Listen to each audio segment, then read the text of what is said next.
Kalwan news. खुले जी। धन्यवाद अध्यक्ष महोदय। मैं महामहिम राष्ट्रपति जी के अभिभाषण के धन्यवाद प्रस्ताव में बोलने के लिए खड़ा हूँ। अध्यक्ष महोदय, महामहिम राष्ट्रपति जी ने एक बहुत ही अच्छी बात अपने अभिभाषण में कही, वो थी राष्ट्र सर्वोपरि। लेकिन राष्ट्र बनता किन चीज़ों से? राष्ट्र न सिर्फ इमारतों से बनता है, न सिर्फ पुलों से बनता है, न सिर्फ बजट के आंकड़ों से बनता है, न इंफ्रास्ट्रक्चर से बनता है। राष्ट्र बनता है उसके देशवासियों से, इंसानों से और उनके दिलों में पनपते देशभक्ति के जज्बे से।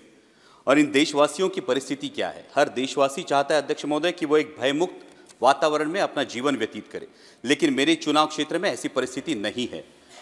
नेशनल वाइल्ड लाइफ सर्वे का अगर हम रिपोर्ट देखें तो उसके अनुसार मेरे चुनाव क्षेत्र में 400 से 500 लेपर्ड्स का अधिवास है। और मेरे चुनाव क्षेत्र में दिन में 3 फेज लाइट नहीं होती, इसलिए रात में खेत को पानी देने के लिए जाना पड़ता है और आए दिन किसी न किसी पर लेपर्ड का हमला होता है। आज तक 18,000 मवेशियों का नुकसान हुआ है। 20 से 25 लोगों ने पिछले साल में अपनी जान गंवाई है। और अभी जुन्नर फॉरेस्ट विभाग ने महाराष्ट्र सरकार को एक प्रस्ताव भेजा है, जो इकलौता सोल्यूशन है वो लेपर्ड रिप्रोडक्शन कंट्रोल का सोल्यूशन है। और इसके लिए मैं नियमित तरीके से मंत्रालय से भी गुजारिश कर रहा हूं और मेरी ये गुजारिश है कि मंत्रालय इस पर संज्ञान ले और लेपर्ड रिप्रोडक्शन कंट्रोल करे और मेरे चुनाव क्षेत्र में दिन में 3 फेज लाइट देने का निर्देश राज्य सरकार को पारित करे। महामहिम राष्ट्रपति जी ने अपने अभिभाषण में गरीबों के लिए मकान की बात की, जो निश्चित ही सराहनीय है। लेकिन मेरे चुनाव क्षेत्र में अध्यक्ष महोदय 1.5 से 2 लाख लोग ऐसे हैं, वो रहते तो पक्के घरों में हैं, लेकिन उनके घर अनऑथोराइज करार दिए जा रहे हैं। और वजह है दिघी एम्यूनिशन डेपो की वजह से लगा हुआ रेड जोन। महामहिम राष्ट्रपति जी ने कानूनों में सुधार की बात की और समय के साथ हर किसी को बदलना चाहिए। लेकिन रेड जोन की अगर हम बात करें तो जो कानून फॉलो हो रहा है वो 1903 का अंग्रेजों के जमाने का इंडियन डिफेंस एक्ट फॉलो हो रहा है, जिसके तहत रेड जोन की मर्यादा 2000 यार्ड सुनिश्चित की गई है। लेकिन 1970 का जो स्टैक रेगुलेशन है, स्टोरेज टेक्निकल एक्सप्लोजिव कमिटी का जो रेगुलेशन है यूनाइटेड नेशंस का, वो हमारे देश ने अडॉप्ट किया है, जिसके अनुसार 200 से 500 मीटर ही रेड जोन की मर्यादा होनी चाहिए। तो जब हम कानूनों के सुधार की बात करते हैं तो मेरी सरकार से ये गुजारिश है कि जो कानून हमने अडॉप्ट किया है उस पर अमल किया जाए और 500 मीटर के आगे ये रेड जोन की मर्यादा से देशवासियों को राहत दी जाए। महामहिम राष्ट्रपति जी ने अपने अभिभाषण में एग्रीकल्चर एक्सपोर्ट की बात की और विकसित भारत के जो 4 स्तंभ हैं उन्होंने किसानों का जिक्र भी किया।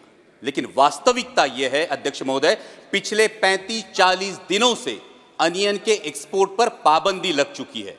और अनियन एक्सपोर्ट पर पाबंदी लगने की वजह से, प्याज की निर्यात पर पाबंदी लगने की वजह से मेरे महाराष्ट्र के प्याज उत्पादक किसानों का 2000 करोड़ रुपयों का नुकसान हुआ है। और इस पाबंदी की वजह से भला हो रहा है पाकिस्तान के किसानों का, क्योंकि मिडिल ईस्ट का मार्केट हो, यूरोप का मार्केट हो, ये पूरा पाकिस्तान अनियन ग्रोअर फार्मर्स के हाथ में चला गया है और पाकिस्तान के किसानों को उनके प्याज का दाम मिल रहा है, लेकिन मेरे किसान को अपना प्याज 8 से 10 रुपए किलो के दाम में बेचना पड़ रहा है। हमने सरकार से सुना था कि पाकिस्तान की कमर तोड़ देंगे, ये तो इस निर्णय की वजह से पाकिस्तान के किसानों को भला हो रहा है, कमर मेरे किसानों की टूट रही है। यहां पे महामहिम राष्ट्रपति जी ने किसानों की आय दुगनी होने की बात की। अध्यक्ष महोदय, मैं कुछ आंकड़े बताना चाहता हूं कि 2013 में डीएपी की एक बैग थी, उसकी कीमत थी 560 रुपए। 2024 में डीएपी की बैग की कीमत है 1100 रुपए। जो लागत की मजदूरी थी प्याज के लिए, उसकी कीमत थी 5000 रुपए, आज लागत की मजदूरी जाती है 11000 रुपए। आज 2013 में प्याज बिक रहा था 20 रुपए किलो में, आज प्याज बिक रहा है 8 से 10 रुपए किलो में। 2013 में सोयाबीन बिक रहा था 6000 रुपए क्विंटल के दरों में, आज सोयाबीन बिक रहा है 4500 रुपए क्विंटल के दरों में। तो किसान की आय दुगनी हुई या 2 गुने से ज्यादा घट गई है? जब हम विकसित भारत का एक स्तंभ किसानों को मानते हैं तो ये मैं कहना चाहूंगा कि जब विकसित भारत की यात्रा होती है, दिल्ली में ठंड बहुत है, किसी को बताना नहीं पड़ता ठंड बहुत है, हम महसूस करते हैं ठंड बहुत है।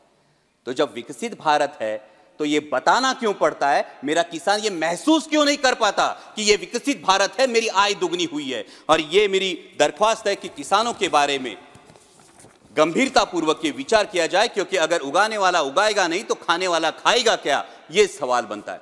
अंत में महामहिम राष्ट्रपति जी ने राम मंदिर के निर्माण की बात की। और मर्यादा पुरुषोत्तम प्रभु श्री राम, हमारे राम लल्ला जो विराजमान हुए, उसके लिए मैं समूचे देश का अभिनंदन करता हूं। और उसी के बारे में कुछ पंक्तियां कहकर मैं अपनी वाणी को विराम दूंगा। अध्यक्ष महोदय, जब राम लल्ला की प्राण प्रतिष्ठा की बात आई तो किसी ने कहा बिना कलश के प्राण प्रतिष्ठा कैसे होगी, किसी ने कहा बिना कलश के प्राण प्रतिष्ठा कैसे होगी, किसी ने कहा जब चुनाव ही प्राण हो तो सोचो कौन सी प्रतिष्ठा दांव पे लगी होगी। लोग तो कुछ कहेंगे, लोगों का काम है कहना, आप जन की बात मत सुनना, सिर्फ मन की बात करना। फिर भी खुश थे हम, फिर भी खुश थे हम। 500 साल का सपना जो पूरा हो रहा था, हमारे अंदर का हिंदू भी पूरी तरह से जाग गया था। तो चल पड़े अयोध्या की ओर, राम लल्ला की दर्शन की आस लगाए। चल पड़े अयोध्या की ओर, राम लल्ला के दर्शन की आस लगाए।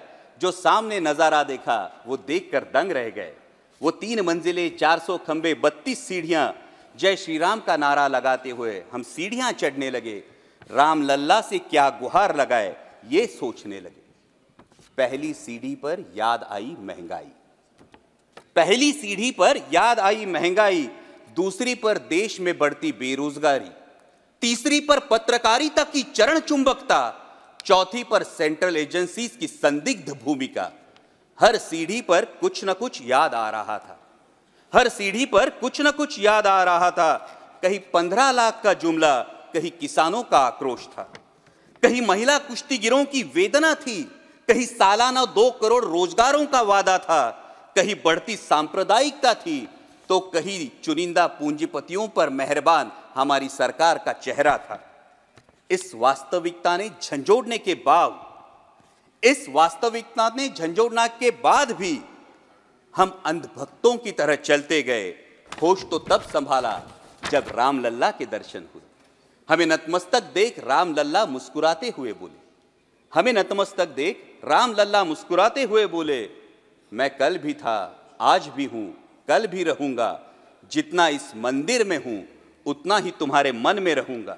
लेकिन याद रखना हमेशा, लेकिन याद रखना हमेशा, मैंने त्रेता युग में रामराज जलाया था, तुम कलियुग में जीते हो जहां संविधान ने गणराज जलाया है। धर्म समाज का किनारा जरूर है, धर्म समाज का किनारा जरूर है, लेकिन देश एक बहती धारा है। किनारे को धारा के बीच में लाया तो प्रवाह अड़ जाता है, प्रगति के पथ से हट जाता है। इसलिए धर्म का ठेकेदार नहीं, पहरेदार बनना चाहिए। इसलिए धर्म का ठेकेदार नहीं, पहरेदार बनना चाहिए। तुम रहो न रहो, वो रहे न रहे, ये देश रहना चाहिए, देश का संविधान रहना चाहिए, देश का लोकतंत्र रहना चाहिए, ये देश रहना चाहिए। जय हिंद, धन्यवाद। धन्यवाद। कळवण आणि परिसरातील ताज्या बातम्या आणि महत्त्वाच्या घडामोडी जाणून घेण्यासाठी कळवण न्यूज चॅनलला आजच सबस्क्राइब करा आणि बेल आयकॉन प्रेस करा।